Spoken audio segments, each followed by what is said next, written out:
오늘 우리가 함께 묵상할 말씀은 미가 4장 1절에서 2절까지의 말씀입니다. 1절과 2절 말씀 함께 읽고 오늘 이 아침 우리에게 주시는 하나님의 말씀의 은혜를 함께 나누도록 하겠습니다. 그날이 오면 주님의 성전이 서 있는 주님의 산이 산들 가운데서 가장 높이 솟아서 모든 언덕을 아래로 내려다보며 우뚝 설 것이다. 민족들이 구름처럼 그리로 몰려올 것이다. 민족마다 오면서 이르기를 자 가자 우리 모두 주님의 산으로 올라가자. 야곱의 하나님이 계신 성전으로 어서 올라가자. 주님께서 우리에게 주님의 길을 가르치실 것이니 주님께서 가르치시는 길을 따르자 할 것이다. 율법이 시온에서 나오며 주님의 말씀이 예루살렘에서 나온다. 아멘. 여러분, 지금으로부터 약 1800년 전 주후 197년쯤에 테르툴리아누스라는 사람이 그 변증론이라는 글을 썼습니다.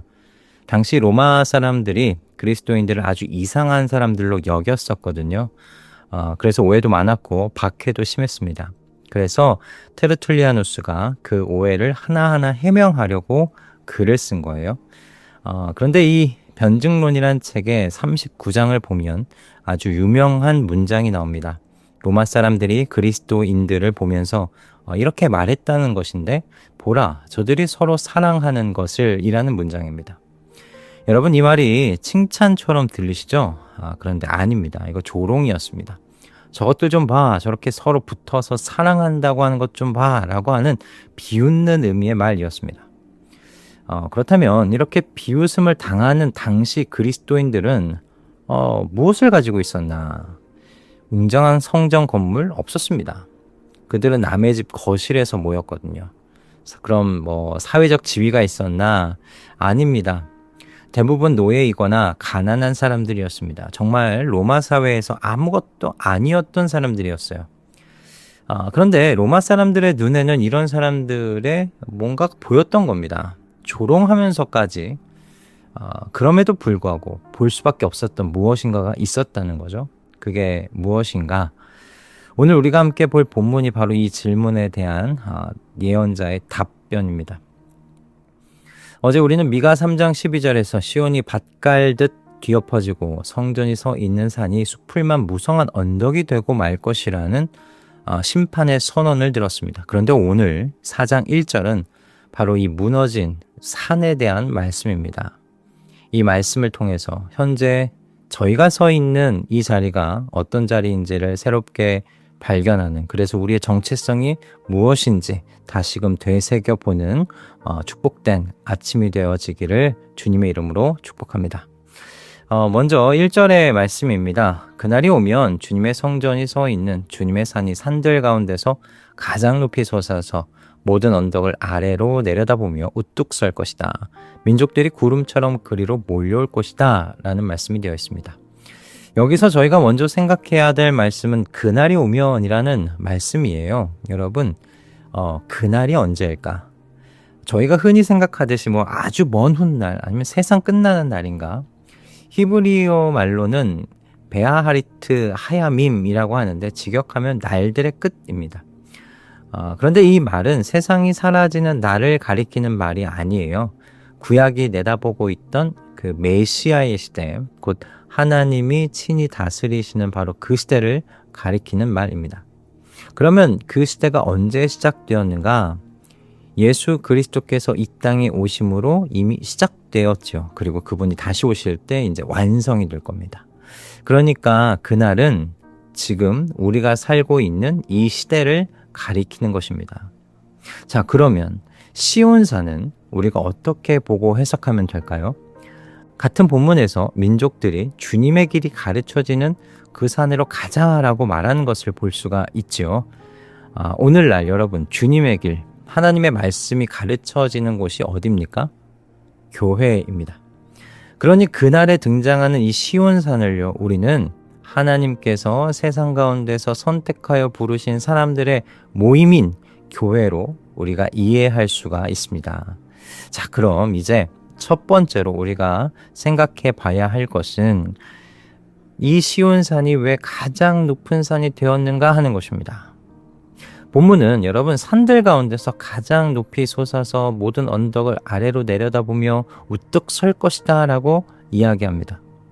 그런데 여러분 이스라엘에 가보시면 아시겠지만 실제 예루살렘의 시온산은요 그렇게 높은 산이 아닙니다. 바로 근처에 있는 그 감람산보다도 낮아요.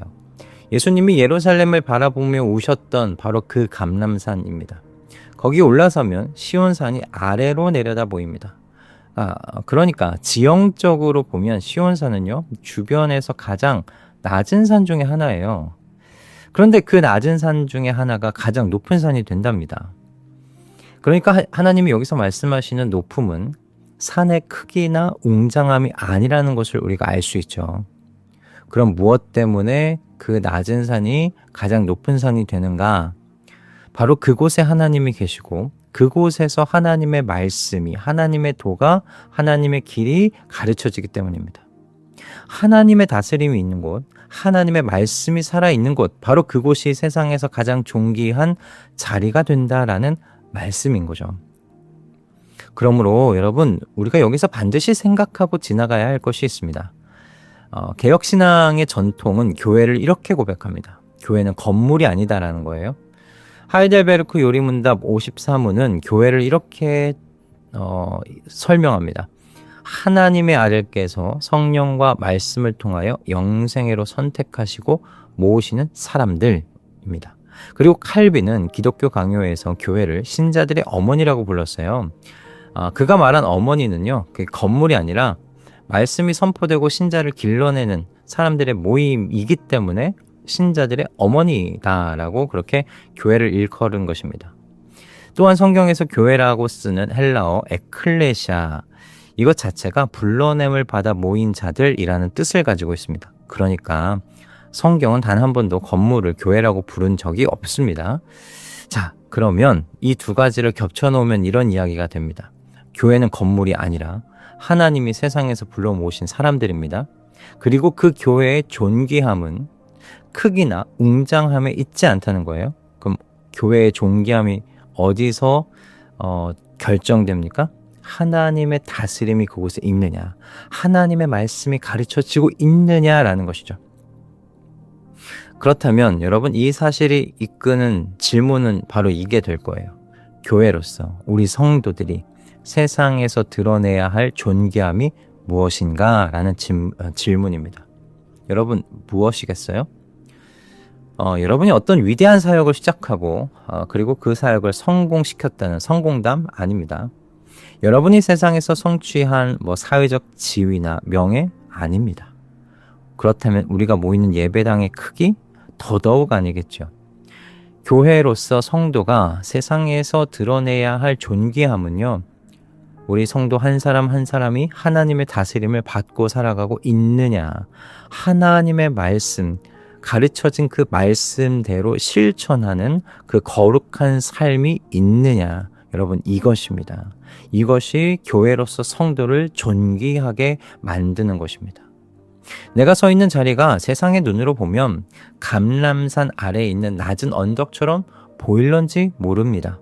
그러나 여러분, 그 자리에 하나님의 통치가 있고 하나님의 도가, 하나님의 말씀이 가르쳐지고 그리고 그것이 실천되어지고 있다면 하나님은 그 자리를 가장 높은 산, 시온산이라고 부르신다는 걸 우리 마음에 새기실 수 있기를 주님의 이름으로 축복합니다.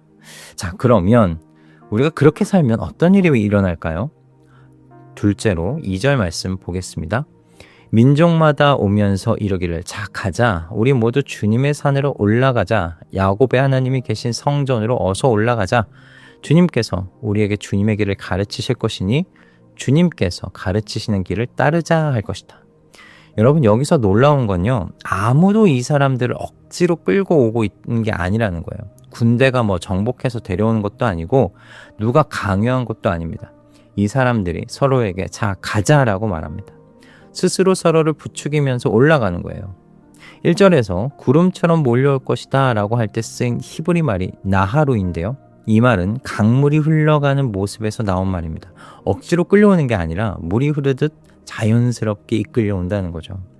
자, 그럼 이렇게 자연스럽게 몰려온 사람들이 무엇을 구하고 있는지를 보십시오. 높아진 산을 구경하러 오는 게 아니에요. 주님께서 우리에게 주님의 길을 가르치실 것이니 주님께서 가르치시는 길을 따르자. 배우러 오는 겁니다. 그리고 배운 대로 살려고 오는 거예요. 호기심이 아니라 하나님의 말씀에 대한, 하나님의 도에 대한 갈급함 때문에 오는 거죠. 여러분, 이 일이 실제로 일어난 장면이 신약에 있잖아요. 사도행전 2장입니다. 오순절 성령이 임하고 나서 초대교회가 어떻게 살았는지를 여러분 보십시오. 믿는 사람은 모두 함께 지내며 모든 것을 공동으로 소유하였다. 그들은 재산과 소유물 팔아서 모든 사람에게 필요한 대로 나누어 주었다. 그리고 날마다 한 마음으로 성전에 열심히 모이고 집집이 돌아가면서 빵을 떼며 순전한 마음으로 기쁘게 음식을 먹고 하나님을 찬양하였다. 그리고 나서 47절이 이렇게 말합니다. 그래서 그들은 모든 사람에게서 호감을 샀다. 주님께서는 구원받는 사람을 날마다 더하여 주셨다. 여러분, 여기에 이들이 전도 프로그램을 돌렸다는 말이 있습니까? 없죠. 건물을 지었다는 말 없습니다. 단순합니다. 나누었고 모이었고 순전한 마음으로 기뻐하고 찬양했습니다. 그런데 바로 그 삶이, 이 단순해 보이는 이 삶이 사람들에게 호감을 샀다는 거예요. 그리고 이어지는 문장을 보십시오. 주님께서는 구원받는 사람을 날마다 더하여 주셨다. 사람을 모은 건 성도들의 전략이 아니었습니다. 그 거룩한 삶을 통해 일하신 주님이셨던 거죠. 바울은 이것을 이렇게 표현했어요. 고린도후서 2장 15절 말씀입니다. 우리는 구원을 얻는 사람들 가운데서나 멸망을 당하는 사람들 가운데서나 하나님께 바치는 그리스도의 향기입니다. 여러분, 향기는 소리를 내지 않죠. 강요하지 않습니다. 그런데 사람이 그 앞을 지나가면 알게 됩니다. 초대교회가 바로 로마 사회에서 그런 향기였던 거예요. 아무것도 가진 게 없는데 그 삶에서 나는 향기가 사람들을 이끈 겁니다. 조롱하던 사람들조차 봐라, 저들이 서로 사랑하는 것을 이라고 말하지 않을 수 없게 만든 것입니다. 말씀을 정리하겠습니다. 앞에서 테르툴리아누스 이야기로 시작을 했는데요. 로마 사람들이 그리스도인들을 조롱하며 했던 그 말, 보라, 저들이 서로 사랑하는 것을. 그런데 여러분, 그 조롱의 끝이 어떻게 되었나요? 그 조롱을 받았던 사람들, 건물도 없고 지위도 없고 힘도 없던 그 사람들, 그들이 결국 로마 제국을 바꾸어 놓았습니다. 무기로 바꾼 것이 아니죠. 정치 권력을 잡아서 바꾼 것도 아닙니다.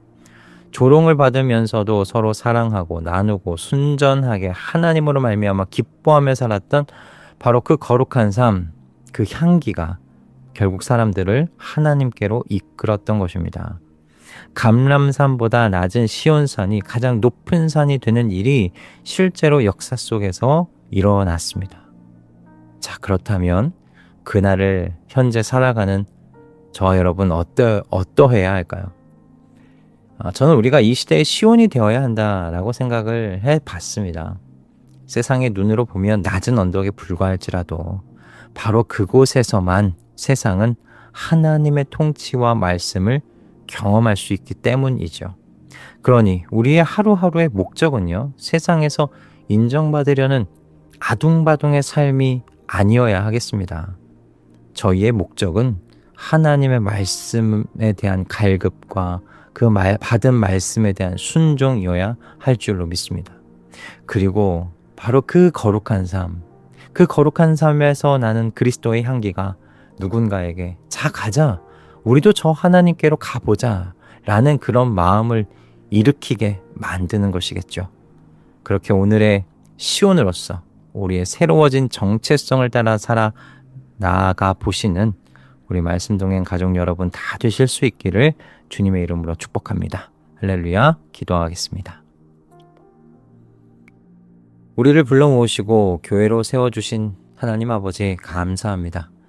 저희는 자꾸만 눈에 보이는 것으로 저희를 증명하려고 합니다. 더 크고 더 높고 더 인정받는 것으로 하나님을 드러낼 수 있다고 생각하고는 합니다. 그러나 오늘 말씀은 감람산보다 낮은 시온산이 왜 가장 높은 산이 되었는지를 깨닫게 해주시는 말씀이었습니다. 오늘 이 말씀을 따라서 깨닫게 된 대로 저희에게 있는 것이 많지 않아도 저희가 서 있는 자리가 낮아 보여도 그 자리에서 하나님의 다스림을 받고 하나님의 말씀대로 살게 하여 주시옵소서. 초대교회의 성도들처럼 나누고 모이고 순전한 마음으로 기뻐하는 삶을 통해서 그리스도의 향기가 저희에게서 흘러나올 수 있도록 도와주시옵소서.